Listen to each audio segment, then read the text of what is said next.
And I watched the Grammys and Jay-Z and I saw Jay-Z and my friend he's my buddy Killer Mike. He won a lot of different awards. I think he won best rap album, best rap performance, and also best rap song of the year, which I thought was really great. It's really cool because Killer Mike, he's a guy that's like he's one of us in the sense that he actually he spoke at our first all black national convention, and he did a great job, and we've been friends, ever since, really before then. And he also understands the importance of black economics and black ownership, stuff like that. So even though I'm not a Grammy guy, I'm not a guy who cares a whole lot about what white people think about us. I think that it's kind of unfortunate that we feel that we need their validation in order for us to feel successful, because I don't see Taylor Swift looking for black validation. I don't see Taylor Swift wondering, thinking that the only way she will truly ever be successful is if black people give her some sort of a trophy. Um, I'm not a fan of that, but at the same time, I'm happy for my friends when they do well, and he's B1, and we need more people like that succeeding. So I don't I'm hard on the rappers, but I'm not hard on all of them. Another one that I really admired, that's a good friend of mine that did a lot of great stuff this year, was a rapper named D1, who everyone should look up. Everyone should support him. There are other people in the music industry that we are close friends with that are doing well. Victory Boyd and their family, they're kind of like the new Jackson 5. They have a group called Infinity Song, and they're so talented that Jay-Z heard them perform and signed the family on the spot. What's another one? There are some other people, but I don't want to go into all that. I don't want to talk about entertainment too much. The only extent to which I would talk about entertainment is D1, DEE dash the number one. So look up D1. D1 is just, he's worth paying attention to. He's worth giving support to, in my opinion. And he and I talk. We talk every week, and we talk about economics. We talk about planning, strategy, influence, how hip hop can be used to strengthen the black community as opposed to harm it. Because I think that this is one of the things that, I probably sound, so some of y'all probably sound like a conspiracy theorist, but I just think that there was an effort to derail hip hop and to make it into a weapon of mass destruction. I really just can't help but feel like they did something to hip hop to poison it. They poisoned the water. They looked at the water you were drinking and they said, okay, let's put some poison in that water, and nobody will be the wiser. No one will know what we did. And but I know what they did. I believe that it just was too much of a coincidence. And these are the things that we're fighting against, right? If you read my book, The Ten Commandments of Black Economic Power, you'll know that in that book, I talk a lot about culture. It's good. The book confused, I think, some people, because I wasn't just talking about the X's and O's of how to invest and information on investing.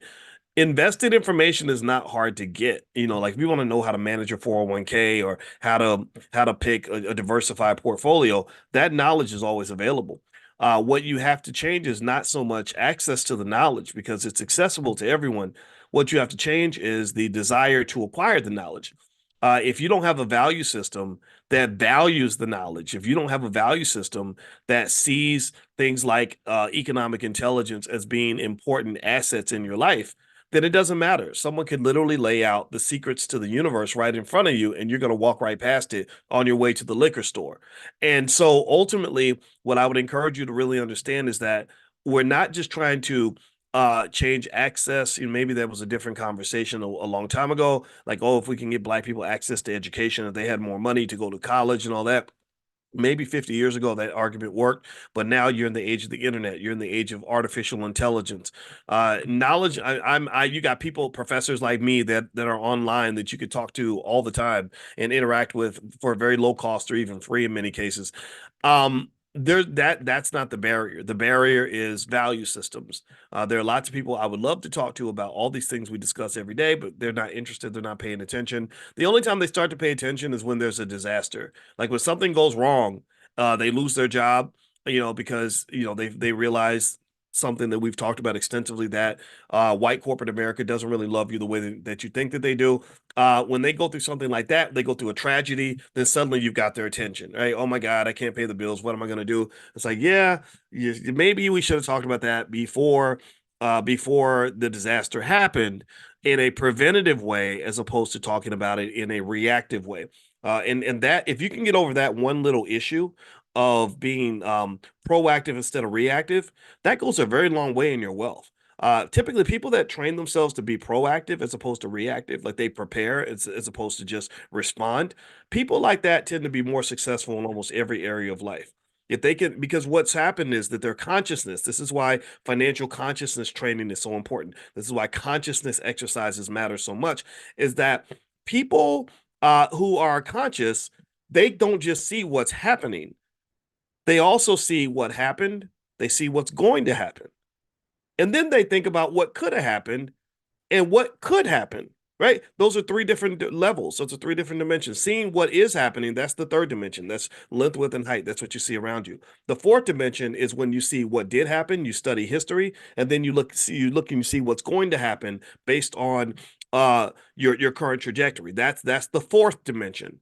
The fifth dimension is where you can actually see not just what did happen and what's going to happen, you see what could have happened and what can still occur, right? That's what it means to be a visionary. In case you're wondering, that's what it means to have vision. I want you to be able to live in the fifth dimension. The fifth dimension is where you can say, yeah, if we keep going down this path, then these are all the things that are going to happen. But if we pivot, then this is what can occur. Like so when I talk to you guys about what I view for the in terms of the future of the Black community, I try to live in the fifth dimension. We have things like Project 2070 where I said if Black people pivot, if we simply put as much energy into wealth building, business ownership, and investing as we put into basketball, football, rapping, and twerking, then we'll be the leading wealth builders on the planet. We won't be trying to catch up with white people anymore. White people will be trying to catch up with us. They'll be trying to understand how we are the ones who control all the wealth. And the thing is that that's how the Jewish community became so powerful economically. There was somebody in their history or some group of people who just committed to the pivot. In China became one of the great economic powers in history because they had somebody who was committed to the pivot, somebody who lived in the fifth dimension and said, you know what, China is a mess. We are the laughing stock of the world. We are inundated with opium addicts everywhere. Our country is falling apart. There's lots of chaos. But if we commit to some basic ideas, then we can actually become a great economic and political superpower around the planet. And that's when they formed a 100-year plan for their community that actually they're in about year 50 of that plan. And that's why you see China rising up the way that it's rising up. China could literally go to war with the United States because they've become so powerful. The idea of China going to war with the US 50 years ago would have been a joke. It would have been an absolute joke. So what I want us to do is I want us to really understand this, go through those consciousness exercises and kind of have some imagination. And I think sometimes what does occur is that there's a certain amount of risk that comes with having an imagination. There's the risk of failure. There's the risk of ridicule. Right? There's the risk of not knowing what you're doing, the risk of people telling you that your vision is stupid and crazy and weird, and because they can't see it. Right. It sucks. I don't know if anybody's ever gone through this, but it sucks to have a vision when you're surrounded by people who have no vision at all. Right. It stinks to be able to see something that doesn't yet exist around people who only see what's happening in the here and now. That inability to elevate your consciousness and see all the possibilities in front of you, that is a type of prison. I call that being trapped in the moment. Look at how many people you see where literally when it's like 2018, all they were thinking about was 2018. They couldn't visualize 2019, 2020, 2021, 2022. So in 2018, when you're telling people little basic economic principles that were as clear as day, like, hey, if you buy a little Bitcoin every week, by the year 2023, 2024, you'll have $50,000, $100,000. Nobody would listen to that. Nobody would listen to that. I told you guys about that guy who was in 2012. He has a video where he was begging Black people to buy Bitcoin back when it was like 25 cents a coin. I told y'all about this guy, right? And this guy, he had this vision. He said, I want Black people to buy. If Black people buy into this, they're going to have so much money. It's going to be so great.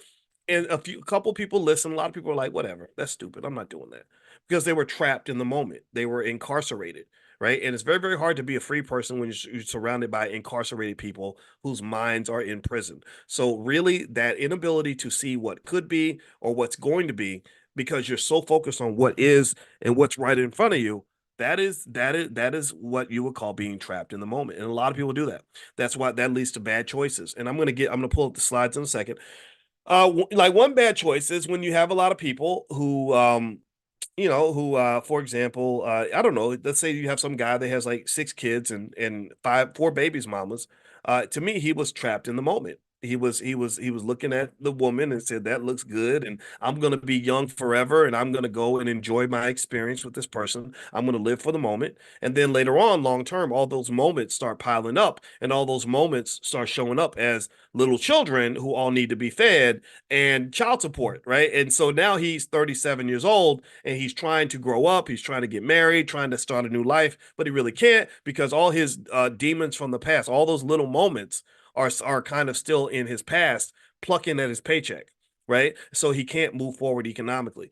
So a lot of times, this is why things like healing and therapy are so important because a person who goes through therapy is more likely to be enlightened enough to understand things like cause and effect in their own life. They're more likely to understand their subconscious programming. They're more likely to understand why they keep making the same mistake over and over and over again.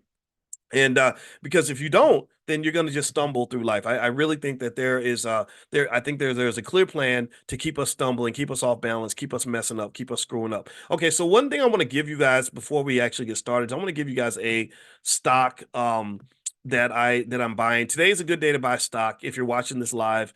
And why is it a good day? Well, because the stock market dipped quite a bit, a couple hundred points. So these are good opportunities. The company, write it down. If somebody write it down, somebody put it in the chat so others can see it. It's Applied Digital Corporation, APLD, Applied Digital Corporation, APLD.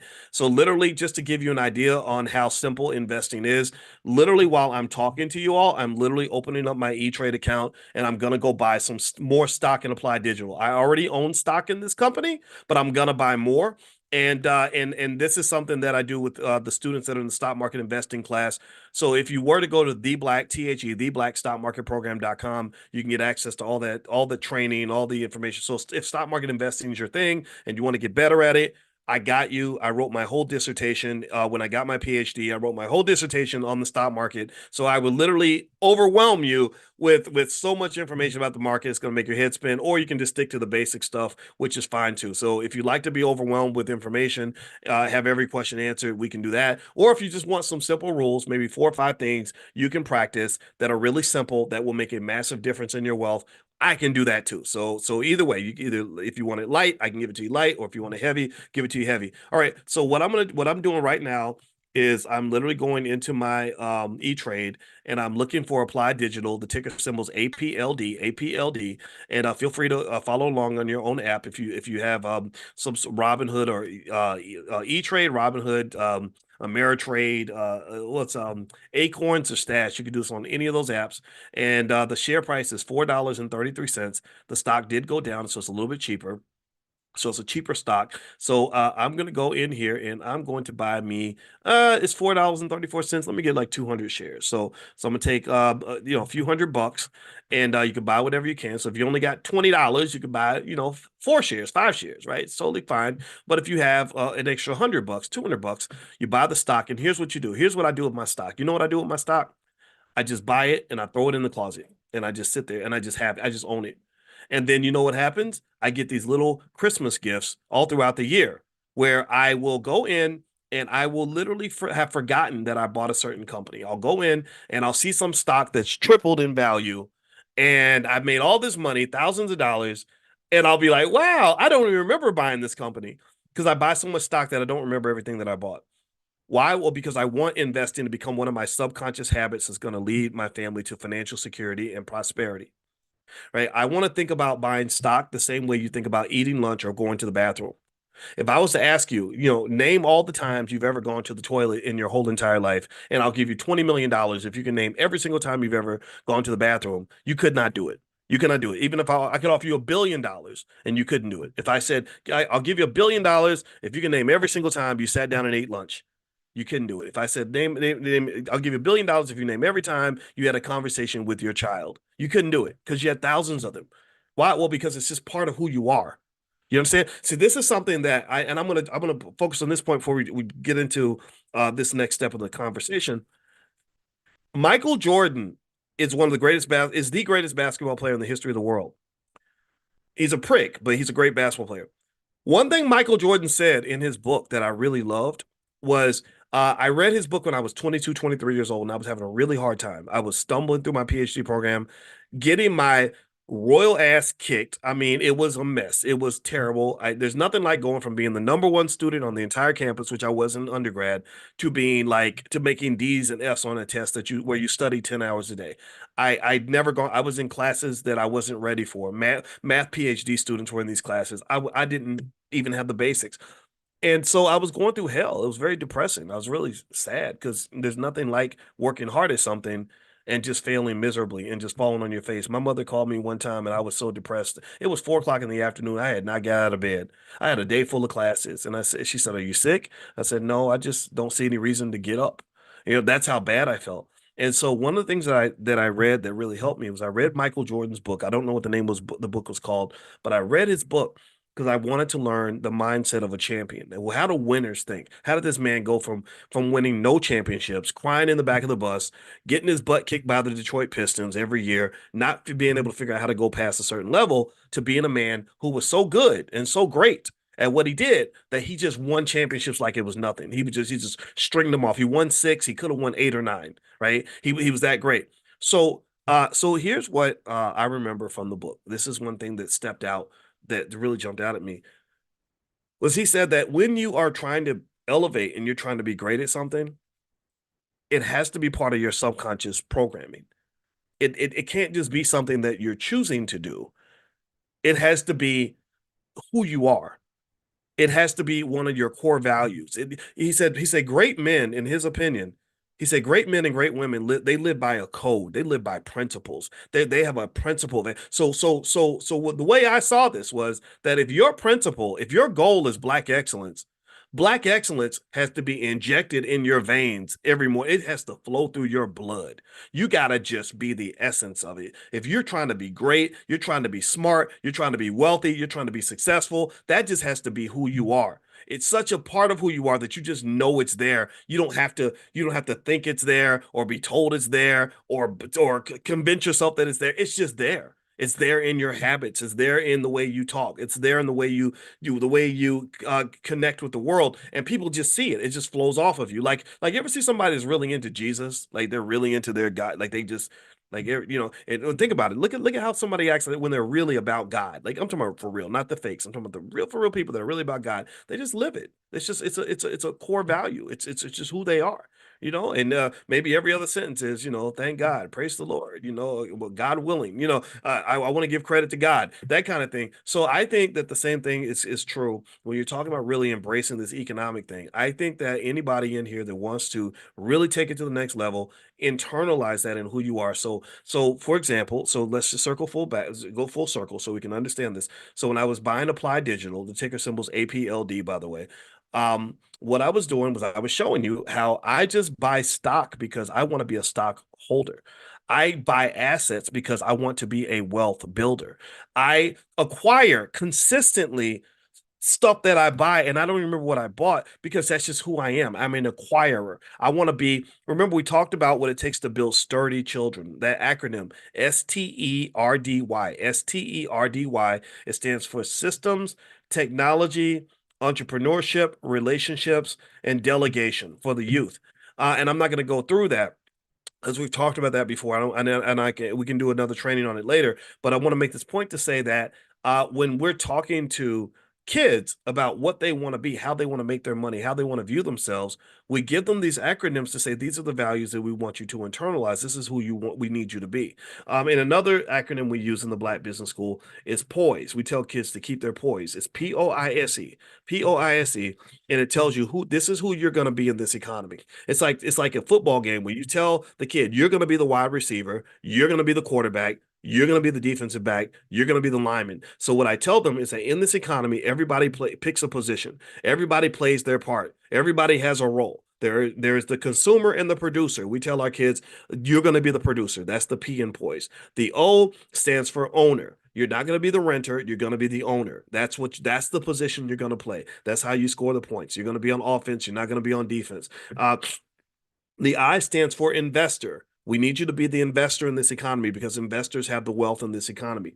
The S stands for saver. We need you to save your money. We don't want you tricking your money out, throwing it away, throwing it up in the club, or just overspending. We need you to save because that's how you get financial security. You save your money so your money can save you. And then also, we need you to be the entrepreneur. The entrepreneurs are the builders. They're the ones who create the businesses. They're the ones who develop the infrastructure. They're going to be the job creators for the next generation so that we're not begging other people to take care of us. Okay. So ultimately, POISE, POISE is one acronym we use in the Black Business School. One great thing that we've gotten good at is coming up with very simple models that can be applied. And if they are applied, they make a massive difference in your economic outcome. So literally, I can give you a little trick. If you're a parent or an uncle or a grandparent, or you just have kids that you mentor, offer the kids like $10 to memorize the POISE acronym.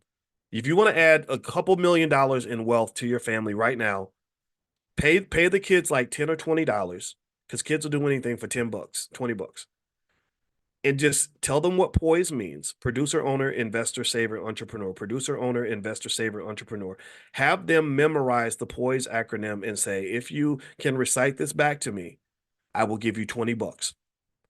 The kid's going to be ecstatic. They're not going to think much of it. They're just going to memorize it. But when I tell you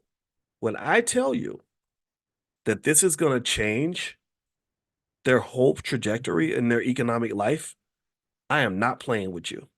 I am not. I am as serious as a heart attack right now. I'm looking you in the eye. I can't even see your eyes, but I'm staring at you right now, trying to tell you, if you do this, it will take them to the freaking moon. You have put them ahead of 99% of all the other little kids out here, especially from our community. Because there are people that are 30 years old that don't even understand the difference between producer, consumer, what it means to be an owner. They've never internalized what it means to be an investor. They're learning investing at the age of 35 or 40 years old. They've never saved money in their life. They've never thought about being an entrepreneur. But a person who embodies this acronym, who says, okay, this is the position I'm going to play when I go into this economy, like a football player, I'm the quarterback, right? They've internalized this idea that when I play football, I'm supposed to be the quarterback. That kid that sees himself like, okay, I'm gonna keep my poise. I want to be the producer, not the consumer. I want to be the owner, not the renter. I want to be the investor, not the person who's in debt. I want to be the saver, not the spender. I want to be the entrepreneur, which means I'm the boss. I'm not the employee all the time. That's temporary. All other states are temporary, right? If I am a consumer, that's temporary because I want to ultimately be more producer than I am consumer. If I'm a renter, that's temporary because I want to own more than I rent. If I'm a person that's in debt, that's temporary because I only go in debt to the extent that it helps me position me to become a better investor. If I'm a spender, that's temporary because ultimately spenders don't do well in this economy. The spenders are lifting the economy up, but the spenders do not benefit from the economy. It is the savers that benefit. And then the last piece, the entrepreneur. Yeah, I can work for someone for a while, but ultimately I need to have my own venture. I need to have my own business. That's mindset. I sat here and this morning, my wife and I did a whole pillow talk. We have that podcast, Pillow Talk, which is on Spotify if you ever want to watch it, or drboycetv.com. And, because my wife is a therapist, a licensed therapist, full professor, all that stuff. So we like to share our thoughts in hopes that they can help somebody. And we were both sitting there watching the Grammys, and we were sitting there and we saw Jay-Z give a speech, and he was complaining about Beyonce not getting awards and all that. It was a weird speech. It was kind of rambling a little bit, to be honest with you. I didn't understand it.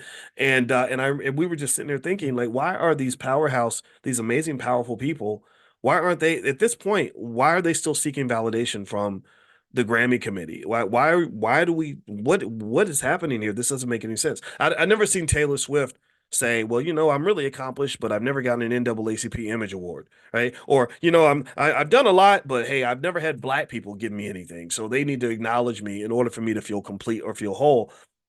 People at that level, at that Jay-Z level or the Kanye West level or whatever, they're supposed to be institution builders. They're supposed to be create. They're not supposed to be seeking validation. They're supposed to be giving validation. You understand? So producer, owner, investor, saver, entrepreneur. That's what POISE stands for. And I apologize if I didn't see any comments or questions in the chat. I was just trying to really focus and get this point out because I really am that serious about it in terms of something that I know if you just give your kid $10, $20 to memorize this, you are literally putting them on a whole different trajectory of economics that you can't. I can't even describe it to you. I can't explain it to you. You just have to do it. And then in about 20 years, you're going to really see what I'm talking about. It's going to take about 10, 20 years. But I promise you, one day they'll be given some lifetime achievement award. And I want you to go back to that acronym and look at how their economic trajectory shifted because this is how they see themselves. All right. Now, some of you are asking about a simple way to get started with stock market investing. There's a URL above my head, the drboycemethod.com. That's an 11-step method that I put together in a formal Black Stock Market weekend that we did about a year ago. It was really, really good. Everyone loved it. And basically, I just broke down 11 steps on questions you can ask yourself to decide if a certain stock is right for you. So there is a methodology you can use. If you're into that kind of thing, you can go through the drboycemethod.com and take a look and see if that benefits you. All right. So let me share my screen on something here so we can talk about one of the key lessons for today. Now, by the way, I know one of you, someone mentioned that they had thought that this daily financial consciousness training would consist of me reading directly from my book, The 10 Commandments of Black Economic Power. Um, I created the slides because I thought that would be easier than actually reading from directly from the book. But if you want to hear the book read to you, it is on Audible. So if you go to Audible and search for the 10 Commandments of Black Economic Power, some of you have requested that I put it on Audible, so that's what I did. And so it is on Audible if you want to actually hear the book actually read directly to you. And at some point, even in this daily training, I can actually we can do that again. Like we can go through it again and I can literally read word for word in this book because I'm enjoying meeting with you every single morning. And I hope that you're benefiting and enjoying as much as I am. And so what I'm going to do, actually, I decided today that instead of doing this as just a 30 days of financial consciousness training, I think I'm ready to commit. I think I want to commit to doing this every single day, 7 days a week at 10 a.m. Eastern, every single morning. So if that's of interest to you, what I can do is let you in. We're going to charge a monthly fee. But the fee will be like $79 a month to join me every single morning. But for those of you that are here, if you text the word morning to 87948, I'll send you a link where you can get in for 76% off. So that's what we call the 24 for 24. So for 24 hours, you can pay 24% of the price. So whatever that number is, I think it drops from $79 down or $79 down to maybe like less than 20 bucks or something like that per month. And in exchange for that, again, you're funding the Black Business School. You're helping us to get things done. Like we're doing the All Black National Convention, a lot of things that cost hundreds of thousands of dollars. And we have to stay independent. We cannot go and get money from corporations or the government because what we're teaching is it has to be a uniquely crafted curriculum. So if that's something you want to do, for the first couple hundred of you that join in the next 24 hours, we will take 76% off the monthly fee, and you can just be a member for as long as you want to be a member. And if you want to leave, you can always leave. Okay, so text the word morning to 87948. I will send you the text this afternoon that will let you join for 76% off the monthly fee, and we'll just do this forever. We'll just rock it out. So once we finish this book, we'll just do another one, and then maybe we'll circle back to the 10 Commandments and go deeper into the different topics. Do wealth lessons every day, and so this economic conversation on a daily basis. This is how you internalize your economic strategy in your life. All right, so let's keep going. All right, so the 4 steps to economic power, we talked about that yesterday a little bit, but I want to cover this really quickly just to make sure we understand a simple model. Number one is you have to learn where the money is. That's financial consciousness. A lot of people don't have financial consciousness. What's the number again? It's 87948. So if you text morning, the word morning to 87948, because this is money in the morning, 87948, I will send you the link this afternoon about noon or so, where you can join for 76% off. So text the word morning to 87948. And 87948 is kind of just the number, right? So for example, if you wanted information on our kids programs, if you text the word youth to 87948, we can send you information on our Black Business School for Children. My wife, she does our Black Financial Therapy department. So if you text the word wellness, WELLNESS to 87948, she'll send you information on therapy and healing. So that's kind of like a text hub. That's a way to kind of get free information from the Black Business School. All right. So the first step to wealth is number one, you got to learn where the money is. That's financial consciousness. You'd be amazed how many people are trying to make money but have no idea who makes the most money, why they make money. Like if I say the name Ken Griffin, how many of you know the name Ken Griffin? Let's just start there. Let me ask you all this simple question. It's not, I mean, don't feel bad if you don't know the answer. A lot of people don't. How many know who Ken Griffin is? Yes or no? Just give me a yes or no. It's okay to say no. A lot of people are going to say no. It's okay. Henry Irvin says yes. Okay. Veronica says yes. Angel Maria says no. Okay. I see some yeses. I see some nos. Ken Griffin is a guy who makes more money than any rapper, basketball player, anybody you can name. I'm not sure, but I'm willing to bet you Ken Griffin made at least $1 billion last year, maybe $2 or $3 billion, or maybe more than that, even more than that. Ken Griffin is, yeah, I think his company is called Citadel, and it's a hedge fund. And basically, these hedge fund managers, they're the ones who are really hoarding in all the money at insane levels. Like the amount of money they make is, I mean, Steph Curry, LeBron, all that's nickels and pennies to people like Ken Griffin, stuff like that. Or a lot of people, maybe you could have seen a headline where Mark Zuckerberg, the founder of Facebook, made $28 billion last week. And a lot of people don't know why or how he made 28 billion. They know it's like, oh, it has something to do with Facebook. He founded Facebook in his dorm room 20 years ago. And remember, if Zuckerberg had been black, Facebook would not exist. If Zuckerberg had been black, he would probably be some senior engineer at some company wondering what would have happened if he had started his own company. He would be, he'd be like employee of the year or something because his company would make billions of dollars from his best ideas, and he'd feel like he was at the height of success because he's making 500,000 a year and he's driving a Lamborghini or something, and he would think that that's that he's balling out of control. And now Ken Griffin, you're right. He donates heavily to Harvard University, and Harvard is not going to get his money because I guess Ken has an issue with the way they're educating young people or whatever. I'm not sure if he's one of those people that's against things like diversity, equity, and inclusion. That part I'm not sure. I got to double check, but I know that he said something like he said Harvard's producing a bunch of students that are little cupcakes or something. And I'm gonna tell you, coming from my generation, men of my age and older, we tend to feel that way, like that the young people are kind of soft. And so I actually don't disagree with him. So he actually said he's going to withhold his donation to Harvard, and he gives hundreds of millions of dollars to Harvard.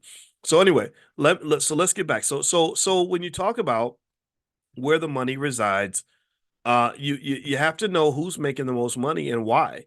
And then what you do is if you want to make money, well, you say, okay, well, whatever they're doing to make money, I want to do something like that.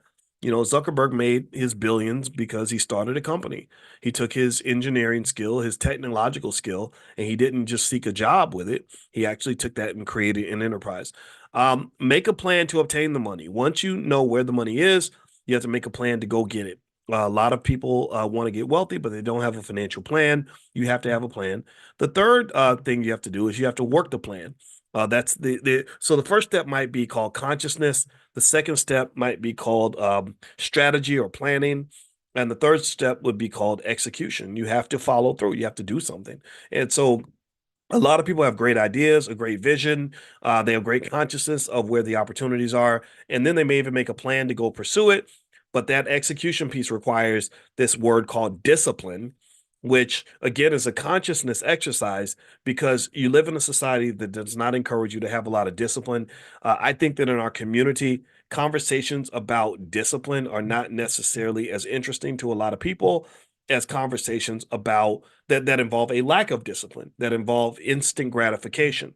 Discipline leads to things like delayed gratification. Delayed gratification is not fun to talk about. Slow money is not interesting to people the way fast money is interesting to people. So you can have fast money conversations all day and everyone will listen. But when you have the slow money conversation, a lot of people don't listen. But what they don't understand is that typically the slow money is the sturdy money. The slow money is the easy money to obtain. The slow money is the money that's going to hold it down for you long term. The slow money is what leads to generational wealth, power, and freedom that we claim to want to achieve. It's very, very hard to achieve high levels of power and freedom overnight. It's almost impossible to do that. There must be a sacrifice, and typically it's a prolonged sacrifice.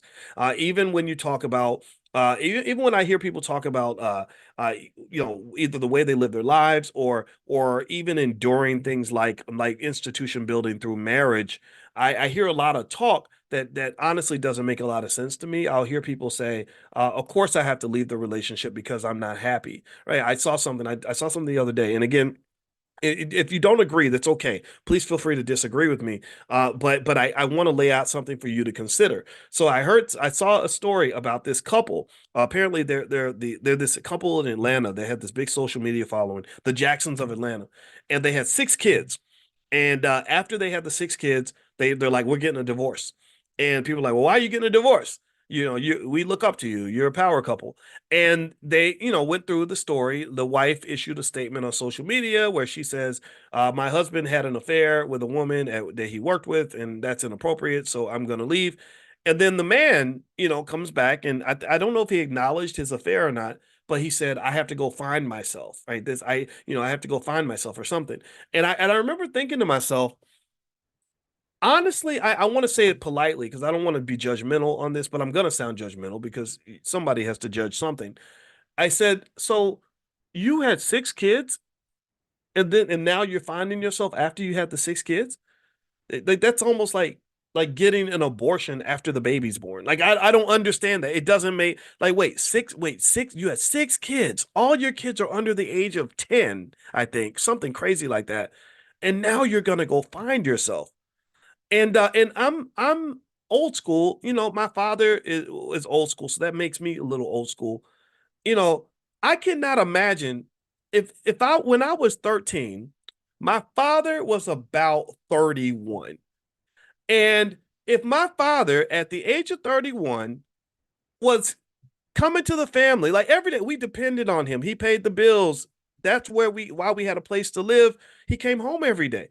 And if he came in and said, I got to go find myself, we would be like, what the hell's wrong with you? Like, daddy, what are we doing? Like, you're the leader of the household, so you got to go just find yourself. Like, you're just going to abandon ship. I wouldn't have understood. Or even, and honestly, even if my mother was like, I found out that your father, he's not a good husband and blah, blah, blah, blah. I'm not saying that she wouldn't have a right to feel that way. I get it, right? Everybody goes through their stuff. But I would have been like, well, I don't care. I just know I don't want to have to go live in the projects because you can't pay the bills anymore or have to deal with a string of new boyfriends that you're bringing through the house that one of them might rape me one day. I don't know. Like, what kind of men are you bringing in there? I want daddy in the house. If you want my vote is for daddy. My vote, I know y'all had your problem, but my vote is for daddy. And again, I know that sounds different. That's not the common narrative that you hear from a lot of people. And I'm not judging if you disagree. I'm saying that what I don't hear very often is people accepting some basic idea that says this, that maybe it's okay for you to be a little uncomfortable if your children are going to benefit from your sacrifice, right? So again, I'm not saying that I get it. Yeah, people cheat and you got to go to, and it happens all the time, right? Cheating happens everywhere, but somehow we think it's never going to happen to us. But I will say honestly, how about this? I'll put it this way. I'll use myself as an example, and this is going to make me sound like the biggest simp punk on the earth. But if my wife and I had children, and let's say we had three kids, and we're building this family, and I'm building my little visionary empire. I'm teaching them to be little wealth builders, and I'm homeschooling them and all that.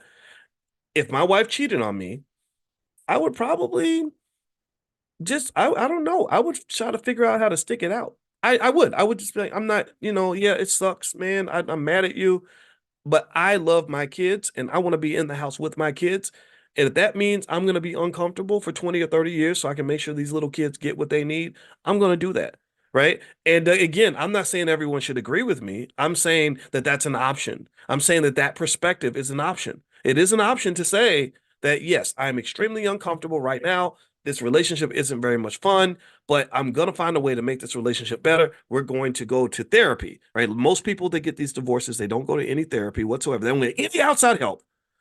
You are traumatized, screwed up. You never saw a good family example of what a family looks like. You never learned anything about how to build a family. Yet when things get hard, you just abandon ship and don't even seek help. You don't even get anybody to come in and give you all these advanced therapeutic techniques that might save your relationship, at least help you talk to each other without wanting to beat each other up. It's out there. It's free. This information, it's some of it's cheap or free, right? Now, my wife is a therapist. She's not free, but there's stuff out there that doesn't cost very much. And to me, the family is an institution that's extremely important to your success and the success of anybody in your bloodline. The family is a valuable economic tool that has been lost in the Black community because we don't value that anymore. Trillions of dollars in wealth is lost every generation when we're making babies and then splattering the family into little pieces. Because what happens is that in a competitive economic system where group economics runs the day, you have no team. You have no group. You're trying to play in the Super Bowl, and you are one person showing up with a helmet and some pads, thinking you're going to beat the Dallas Cowboys, or, well, the Cowboys will never get to the Super Bowl, apparently. But you're trying to beat the San Francisco 49ers all by yourself. You're not, it's not going to work. Like Michael Jackson said in The Wiz, you can't win, you can't break even, and you can't get out of the game. And we don't understand this. So what here's what I'm going to propose, and this links back to the economic conversation, right? Anything you invest in, that investment must be protected. Anything you invest in financially, you have to protect and vet the investment. Anything you invest in with things that are more valuable than money, like your time or your love or your reproductive organs, whatever, it has to be vetted properly. There's not much vetting, not proper vetting. Again, because instant gratification rules today. Delayed gratification is seen as boring and dumb and makes you a simp or makes you boring. It makes you uninteresting, right? But also the thing about investing is that investments have to be maintained. Assets must be maintained for them to achieve their full economic value. So the family, like any other financial asset in your life, just like your 401k, just like your real estate, just like your small business, it has to be maintained.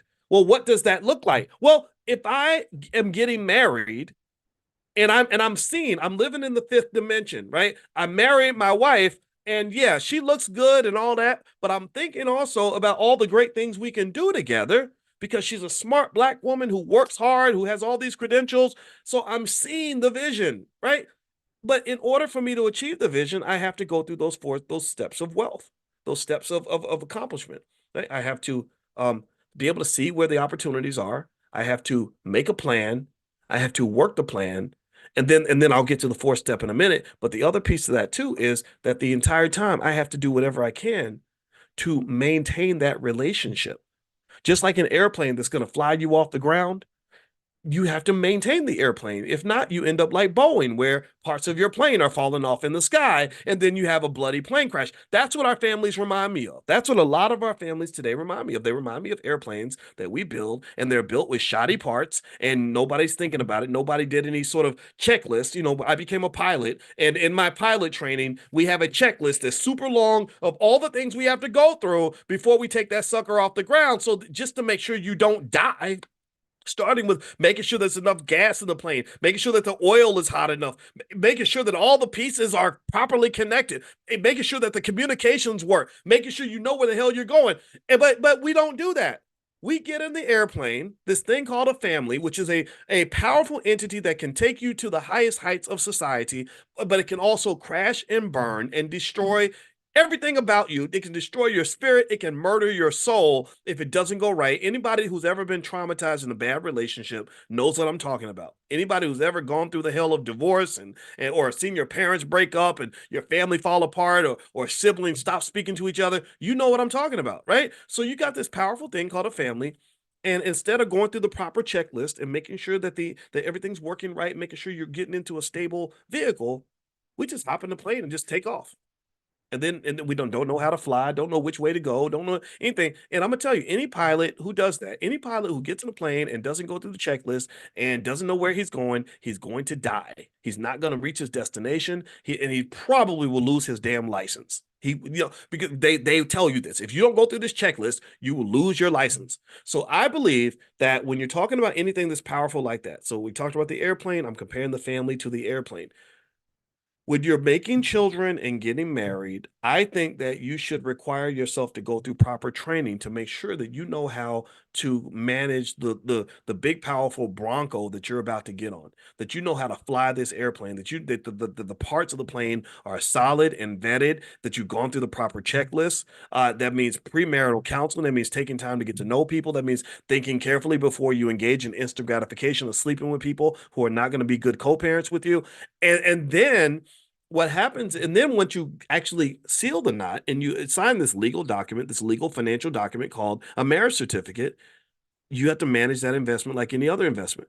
Part of your budget should be marriage counseling, even if you don't have a problem. My wife and I started getting marriage counseling before we got married, before we have had any problems, just as preventative maintenance, just to make sure that if there's an issue that comes up, we can manage it properly so we can get back to the business of being successful and get back to the business of providing stability for these little people that are around us who are looking to us to provide consistent, solid leadership. I go to therapy on a regular basis because I know the importance of my role as the leader of this household.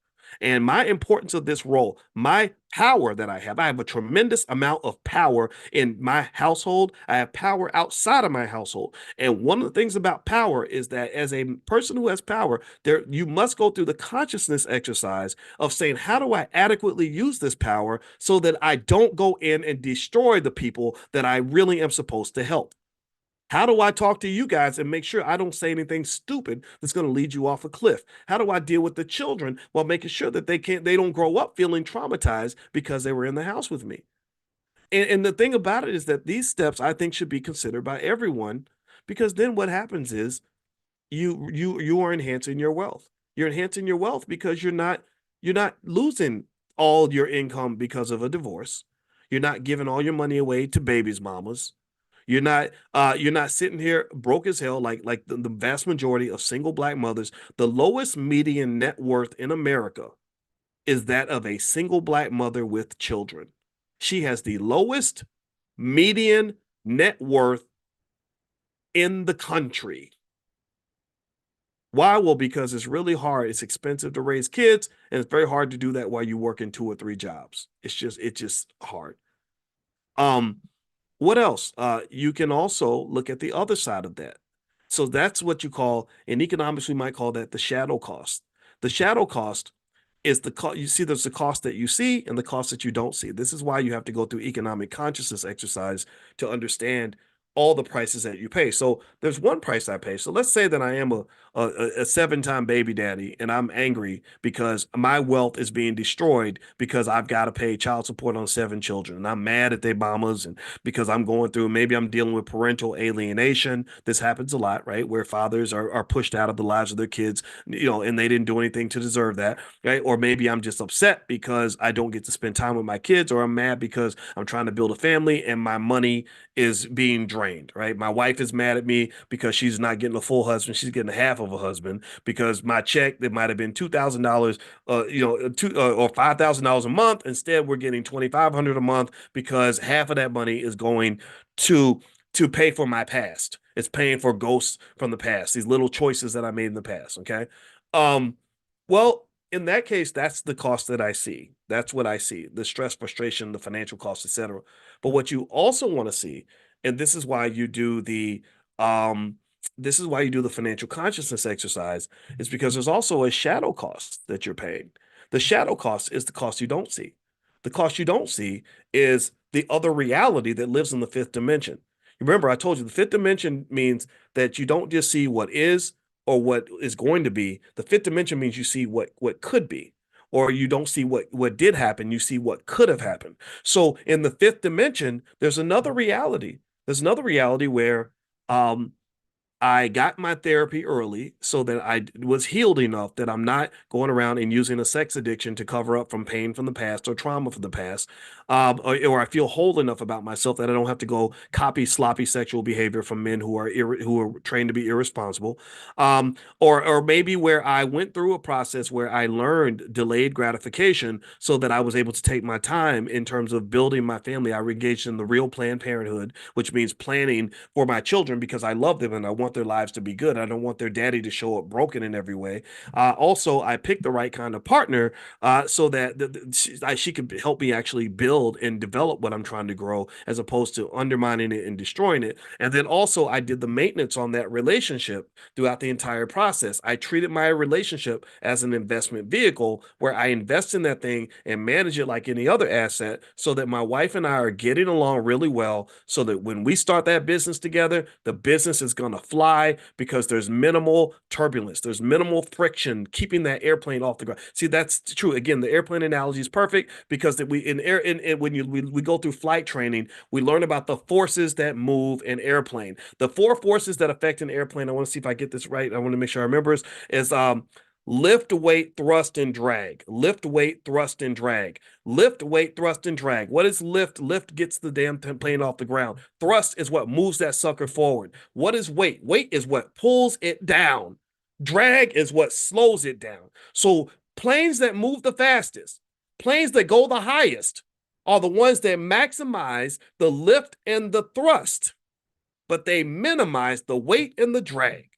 That's what they do. If you want your plane to go fast and go high, if you look at stealth bombers and all these other planes that go super fast, lightning fast, faster than the speed of sound, they have maximized their lift and their weight, and they minimize thrust and drag. Anything that gives drag to the plane is removed. They make the surfaces real smooth. They bend the wings a certain way so that they fly aerodynamically. They look at the weight. They study the weight of the plane to make sure that you don't have too much weight that's going to drag it down. And next thing you know, that sucker's just moving. So when you really want to analyze your life, if you want a simple template to analyze your life and think about what's it going to take for me to really fly, I want you to think about that. What are the areas in my life where I have lift and I have thrust? And how can I maximize the lift and the thrust in my life? And then where are the areas where I have weight and drag? What's pulling me down and then what's slowing me down? And here's the thing, I don't want you to just look at other people when you do this. You need to look at you. The number one variable in your life that's affecting your success and your failure is YOU. The person in the mirror is about 85% of the reason that you are not where you want to be. And I'm not just talking about you, I'm talking about me too. I know Boyce Watkins is the reason that Boyce is not the guy that he's supposed to be. I can blame it on everybody. I can look at my wife, I can look at the kids, I can look at y'all, I can look at society, I can look at my haters, I can blame all these people, and that does matter. But you know what? If my plane shows up with maximal lift, maximal thrust, and I minimize my weight and my drag, none of those things can slow me down or stop me. Nothing will ever stop me if I can maximize that one simple equation.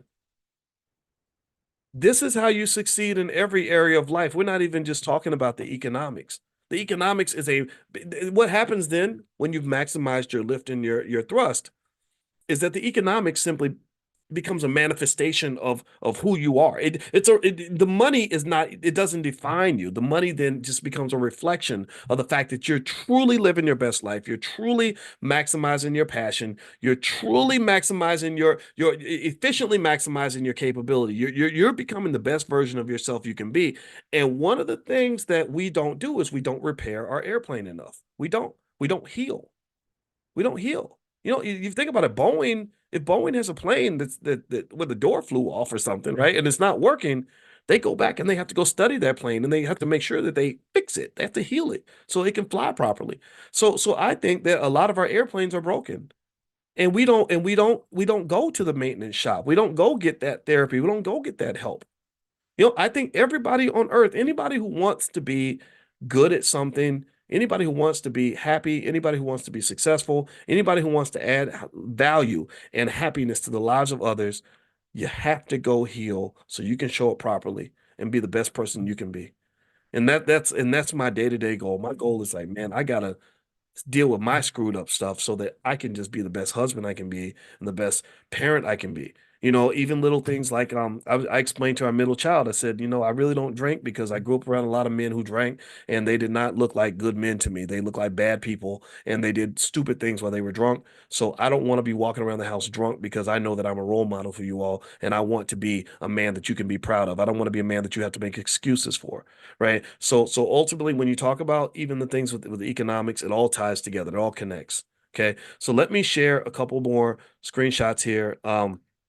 On this particular point that I want to make regarding this part of the Ten Commandments book. All right.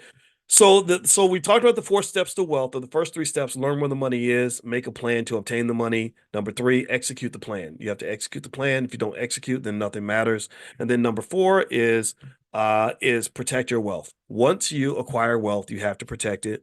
Entertainers are really hilarious to me when it comes to their lack of ability to protect their wealth. A lot of them don't even read their contracts. That's why you hear rappers and stuff say, "I got screwed on my contract," because they didn't read it because they were so busy trying to become a star. But then also, basically what happens is that when you actually acquire wealth, you're kind of playing the game from a different position. So a wealthy person has to move through society differently from a person that has no wealth. A person that has a lot to lose can't live the same life as a person who has nothing to lose. Again, we talked about Tupac as an example of that. But then also, generally speaking, wealthy people have to watch out for little things like somebody coming to your doorstep uninvited and slipping on your porch, and then they sue you because they slipped on your porch, and you're just pissed off because you didn't even invite them to your house. So protection through things like insurance, estate planning, financial awareness, additional financial literacy training, etc., goes a very long way in terms of knowing how to keep what you have. 70% of all wealthy families, write this stat down. This is important. 70% of all wealthy families lose all their wealth in one generation. 70% of all wealthy families lose everything in one generation. And a lot of that is because they have children that steal their money. The children just take the money and they blow it.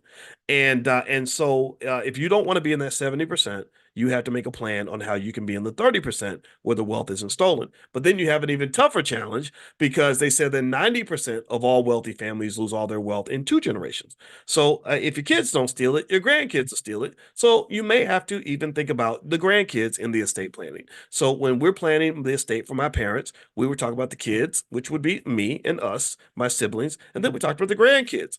And part of that protection comes in the form of making sure that we instill specific values in the grandkids so they understand how hard we worked to acquire the wealth that affords them the lifestyle to which they will have become accustomed so that they can maintain certain family traditions. So, for example, Bernard Arnault, the richest man on earth, one of the best investments he makes is he has his children. He has his children for lunch once a month, and they sit down and they plan the family dynasty. Bernard Arnault owns Louis Vuitton, he owns Hennessy, he owns all these luxury brands, and he gives his children, control the brands. I think one of his kids he gave her control of Tiffany. Another one he gave him control of the Hennessy brand, right? And he has lunch with his kids once a month, and they just connect as a family and they talk about what the family believes, what the family values are. So all these conversations that we have about family and how the black family is the multi-million dollar entity that we throw away every single year, there are people, wealthy people, who understand this very, very clearly. The Rothschilds, we talked about the Rothschild family. The Rothschild family started with one Rothschild who said, "I want to go into banking and commerce." And then he had four or five sons. I can't remember which one. I want to say four sons. And all four of his Rothschild sons, he just said that nothing's more important than the Rothschild name. We're going to go through all throughout Europe and develop businesses that will celebrate the Rothschild name. People around the world will know the name Rothschild, and they're going to associate that with vast economic power. The most important thing that you can do as a Rothschild son is to be committed to the Rothschild family. These core values are the kinds of things that create generational wealth and legacy and take things to the next level. All right. Now let's move to the next slide here. Let me hit a button. I'm waiting for this button. Yeah. And by the way, if you want to get that link to join with the monthly fee and get 76% off, just text the word morning to 87948. Text morning to 87948. All right. So strong black businesses tend to do the following. Let's talk about strong black businesses for a second. They support and sustain global movements. For example, if you have strong black businesses, and this is why you want to build that wealth, right? If you're building wealth, business building is an important part of that. So strong black businesses can support and sustain social movements. A lot of people, one thing I encourage you not to allow yourself to be sucked into is this idea that capitalism is always bad or that money is always evil. Capitalism can be bad. Capitalism can be very evil. The Americanized capitalism is gonna, if America gets destroyed, it's gonna be because we were overcommitted to capitalism, and a lot of the world hates the United States because our capitalist greed has caused us to go and disrupt a lot of countries around the planet. That this is why I have mixed feelings about the whole migrant crisis, because there's direct evidence that part of the reason that people are flooding across the border is because we've destabilized some of the countries that they came from. So ultimately, that's a reality you have to consider. However, one of the things I've noticed in Black Power movements is that they tend to have a very socialist, communist bent. Like, for example, when you hear when I remember hearing members of the Black Panthers calling themselves each other comrade and things like that, or the leaders of the Black Lives Matter movement were all trained Marxists. There's nothing wrong with Marxism. I think Marxism is not a bad idea, a bad ideology. But I see that really as I began to see the Black Lives Matter movement not so much as a movement that was authentically black. I saw it as a movement that was really Marxism in blackface. It was a leftist movement with black people's skin, where our struggle, our challenges were used to advance an agenda controlled by someone else. So, what I believe is that for Black enterprise to properly grow and for Black communities to be stronger, you have to have a blend. I think that you should respect and support ideas that might be on that liberal side, because some things, are important. Social justice is important. Helping homeless people is important. Community sustainability, the environment, all these things are very important. But then also you need your businesses. You need your free enterprise. Because during the civil rights movement, A.G. Gaston was one of the people. He's a billionaire or multimillionaire, sorry, out of Alabama. Not Tuscaloosa, Alabama, Birmingham, I think, Birmingham, Alabama. And and A.G. Gaston used to write the checks for Dr. King to march. When Jesse Jackson and Dr. King couldn't make payroll, A.G. Gaston was the one who gave them the money to do that. And one of the things that's important to understand is that if you don't have an economic base to your social justice movement will fail. If you have no economic base to your social justice movement, that movement is not going to succeed. Why do I say that? Well, because I find it just hilarious that you'll have somebody who will spend the whole weekend protesting against capitalist greed, but then on Monday, because they've got to feed their kids, they have to go work for a capitalist on Monday morning. They have to put down their protest banner so they can go work for the very same people that they were protesting against the day before. And so really, if you look at the Black Panther movement, if the Black Panther movement had had some sort of economic base to it, it probably would have survived a lot longer than it did. I think that, for example, instead of having a free lunch program, I would have told them, no, I think you should have a 25-cent lunch program, or a lunch program that is free. If you ain't got it, then we're gonna make sure you eat. But if you do got it, we're gonna ask you to contribute to the economic base of what we're trying to do. Because if we don't have any money, we cannot do the work. Do you understand? Your activists need money to do the work. If they're doing good work, why would you? Because process this. You have people coming, bringing their kids to the free lunch program, getting free lunch from the Black Panthers, but then they had $5 in their pocket and they would go spend the $5 at the liquor store. How much sense does that make? Wait, you trying to tell me that whatever they're doing in the liquor store is more important than what we're doing by feeding your child? No, no, no. For any movement to work, you need an ecosystem. You need something where everybody's giving and everybody's receiving. You cannot have a bunch of givers and then a whole bunch of receivers, and the receivers ain't giving nothing back to the givers, because all that does is leads to a massive economic drain where at some point you run out of resources and then you got to go beg the white man to give you what you need. That's what you got to do. You got to go beg the corporations. You got to go beg the government. You got to go get money from people that don't have your best interest at heart. Next thing you know, your whole damn movement is co-opted. The thing that offended me the most with Dr. Claude Anderson, that's why I'm glad he's here today, is that Dr. Claude Anderson got so many phone calls from celebrities, Diddy included, who talked all day about how great Powernomics was. And not one of these people wrote a check to help the Harvest Institute even grow, to help him continue the great work he's doing. This man has filed a reparations lawsuit on behalf of Black people that's about 30 years old, and he funded it with his own money because Negroes have been trained to be helpless. They have been trained to not understand the basic idea that your freedom is going to have to be funded by you.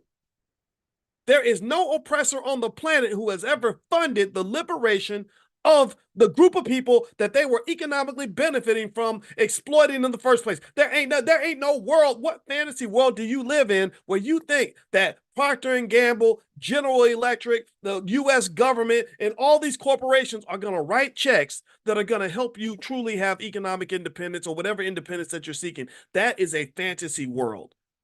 That is what I refer to in my book, The 10 Commandments of Black Economic Power. I refer to that as economic immaturity. Economic immaturity is where you think you can get all the benefits, but you ain't got to pay none of the cost.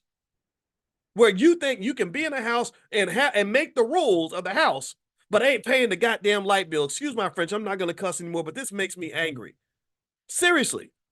There's no house you can live in where you're not going to live in my house and make any rules if you're not paying no bills in this house. And that's what we tell the kids every day because they're economically immature. They think, oh, well, we should all have a vote. We should all have equal rights. No, you don't have equal rights because you don't pay equal bills.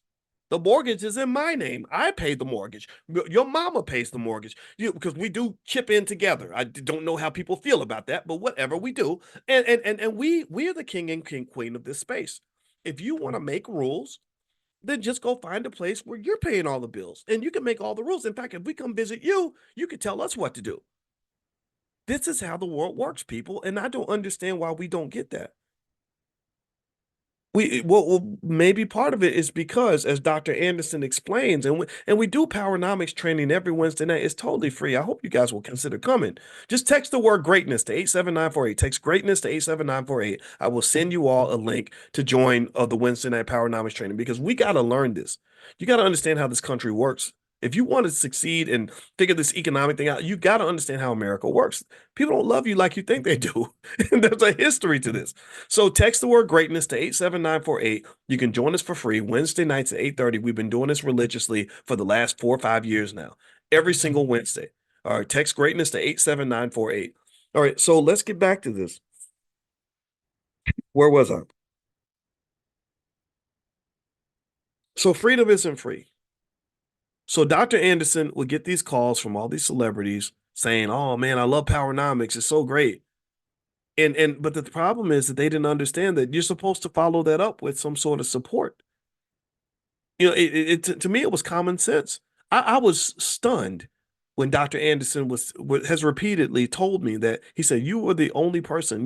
He said you and Ice Cube are the only ones who actually wrote a check to help us do the job to complete the mission. And I said, I mean, and we did the Black Business School. I'm very proud of the fact that we probably over time did about at least $250,000 worth of business with his organization and supported and we bought books and everything. And Ice Cube, um, I give tremendous credit to him because I told him, I said, I know you admire Powernomics and I appreciate that, but I think that we should do something more than just say that we appreciate it. You speak through your actions. And because Ice Cube understands manhood, he completely got it. I said, so how about this? How about I buy 1,000 copies of Dr. Anderson's book, you buy 1,000 copies. That way, we're not trying to take your money as a celebrity. I'm not trying to exploit you. Every nickel you put up, I will match it dollar for dollar. And that's what we did. And it's embarrassing that that's the most anybody in the community has ever done because all the celebrities a bunch of celebrities have reached out. Charlemagne the God, all these people. And I'm sitting there thinking, why wouldn't we support something that we really believe in? And I think it's just because we're not trained to do that. We're trained to say, well, why would I pay for that myself when I can get white people to pay for it? But what you don't understand is that when you make these economic deals with the devil always collects his payment. The devil is always going to collect. He's always going to get his ROI. And the ROI is going to come out of your ASS. And so then what happens is you find out later on that the things that you needed, the things that you believe in are corrupted. I remember talking to Al Sharpton a long time ago, and I used to go, Al Sharpton, I'm gonna tell you, I don't like all his politics. I ain't gonna lie, but he's a smart man. And I used to really enjoy his story. He tells the best stories because he knows everybody, and it's like the most amazing stories.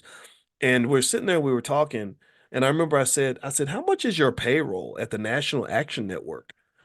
And I remember his eyes, he just looked really exhausted when he said it. He said, $126,000 a month. And honestly, in that moment, I felt for him. Right? Again, you don't have to agree with his politics or not. I'm gonna tell you, I don't agree with Sharpton on a lot of things. But I thought about what he does when he's at his best and he's advocating for all these different families and doing this social justice work, right? And again, it's politically weird, but whatever. It is what it is. And I bet you that 99% of the families that ask for Al Sharpton's help don't even no one even thinks about how are you going to afford this. We need you to fly in. Who's going to buy the plane ticket? We need you to hold a press conference. Who's going to pay for the hotel? Who's going to pay for all the expenses that are required to go get something done? Nobody thinks about that, but everybody's thinking like, I need help, I need help, I need help. That's why I would never want to be Al Sharpton. I would never want to be in his shoes. I hung out with him for a while. It was really hard because we helped out some people, we did some social justice stuff for certain people, and then it became this thing where it was almost like people were looking for Jesus. Like people would just my email was flooded with everybody delivering every single social injustice that they experienced, from getting fired from their job to the police mistreating their loved one. And you want to help everybody, but you're like, I can't do all this. We need resources to get this done. You know, and so ultimately, if you look in other communities, one thing you will find is that in the Jewish community, there is an expectation, particularly among those who are middle class and above, to contribute to the entities and the institutions that they want to preserve and maintain. Like when you have a university, you contribute, everybody's contributed to the university. That's how they get their money. That's how they get their budget. Look at our HBCUs. Do we feel compelled to make sure that our HBCUs are financially liquid? No, we don't.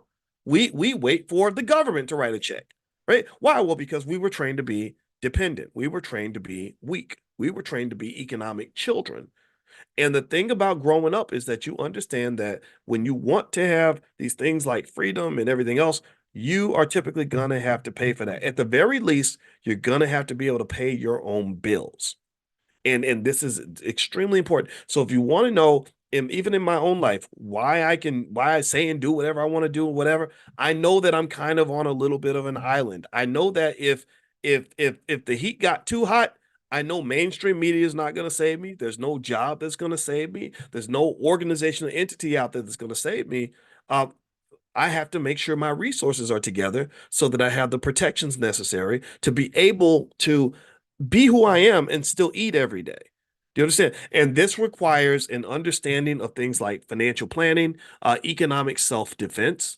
Your economics defends you. It defends all the rights and freedoms that you claim to want to have. It defends your ability to say what you want. It defends your ability to live how you want. It defends your ability to sleep in the mornings if that's what you want to do. It defends your ability to do what you want with your time.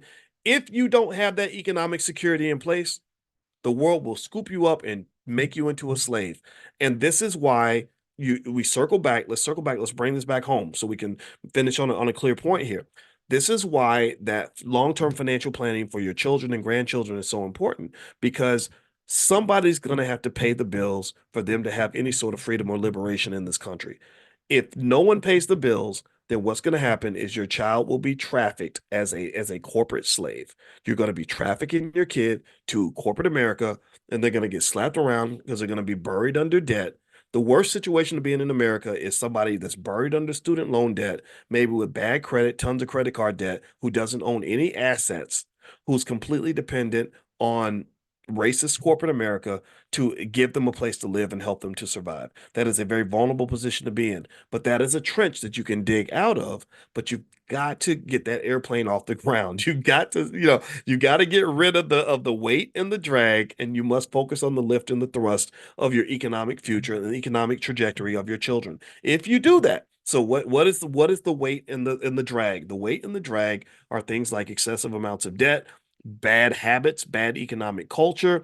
Other forms of drag might be, just the job culture, job seeking culture, etc. What's the lift and the thrust? The lift and the thrust starts with things like the $5 a day investment plan, where you've gone to, again, blackwealthmasterplan.com. That's where you can take a look. Blackwealthmasterplan.com is totally free. The $5 a day plan. So then they've got assets to work with. That's like putting fuel into the tank. That's like giving your airplane an engine. But then also the airplane, in addition to having a good engine, it must have navigation. Navigation is where you do the knowledge training. Our children, B1 children, are not kids who are going to learn about economics when they're 30. They're not going to learn about economics when they're 20. I want B1 children learning about economics when they're 5, when they're 7, when they're 9. I want them going to elementary school and literally shocking the other children with their understanding of the basics of economics, because what this is going to do is it's going to put their airplane on a plateau that other kids cannot reach. They're going to be operating on a level that is so high that we can't even imagine, and they're going to be the ones that are going to take this thing to outer space. They have that in them, but we have to set the table for them, and we have to do it now. And you work now so you can prepare for the year 2034, 2054, and 2064. What is B1? B1 means Black first. Black first means that we put our community at the top of our priority list. Black first means that I am Black before I am anything else. Black first means that I love my community, I love my children, I love my seed, and I want to see my people happy, healthy, and strong and free. That's all it means. If you agree with that, then you're one of us. Okay. And I'm sorry I didn't explain it. I assume we all knew it, but it's okay to ask that question. I appreciate you asking that because I'm sure somebody else is thinking the same question. I keep forgetting that new people come in every day, and I want to welcome everybody in here because I really believe that the solutions are there for us. We just have to go grab them and embrace them and internalize them. If we do this, then we cannot be stopped. That's my 2 cents. That's what I believe. I'm sticking to it. All right. So speaking of Black First, you guys know we have the B1 National Convention every year. It's going to be in Chicago. It's going to be right outside Chicago in a town called Lombard, but it's a suburb of Chicago, right next to Naperville. If you've ever heard of Naperville, Naperville is rated one of the safest cities in America, one of the best cities to live. So this is a great area. It's a beautiful hotel. It's the Westin. We finally made the deal. The rooms are going to be about $150 a night, so we got them to drop the rate a lot for you. And also the convention, you can get your passes really, really cheap right now. Early bird, it's going to be October 25th through the 27th. And at the convention, the goal is to connect, so you can connect with other like-minded people so that you don't feel like a weirdo because you're actually thinking about progressive ideas and positive ideas for your people. Number two, we're going to teach you. We have experts in every area. We definitely have economics covered. Anything you want to learn about investing, stocks, whatever, economics, entrepreneurship, we have a ton of experts we bring in for that. But then also we have people that focus on also areas like relationships, health, physical and mental health, how to build strong families. We had one person last year, Dr. Mary Stoddard, who literally spoke. She was a born a sharecropper. Who she had 17 siblings, and all 17 of their siblings graduated from college, and they had this cool model of how they all were able to afford to help each other get through college. And then when Mary got married, she married to a man named Dr. Marcus Stoddard, who's one of the best heart surgeons in the country. And Mary has a law degree and a PhD. All 5 of her children are doctors. All 5 of her kids are MDs, PhDs, whatever. And I said, Mary, people, the whole country needs to know who you are, right? Because more people know about Cardi B than will ever know about Mary Stoddard. But Mary Stoddard's model, that's a model of Black success. The Cardi B model is, I mean, that's if you want to be a stripper or something and, maybe get assaulted. Like, I mean, whatever. Like, really, I mean, if you know what I'm not putting those people down. I'm just saying that this is the healthy stuff our people need. This is what's going to help us succeed. This is going to help us be happy, right? So the ABNC is fun. Thank you, Christina. Christina says I attended last year and it was awesome. Yeah, the ABNC is one of the best experiences you'll ever have.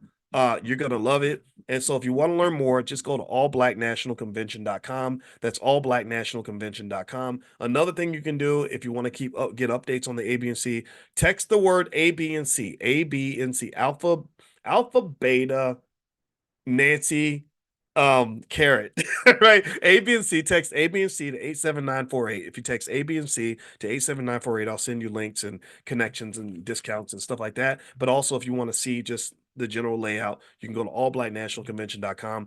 And we're about to sign the deal with the hotel. And as far as the Los Angeles thing, I see some of you are asking about that. We are coming to LA.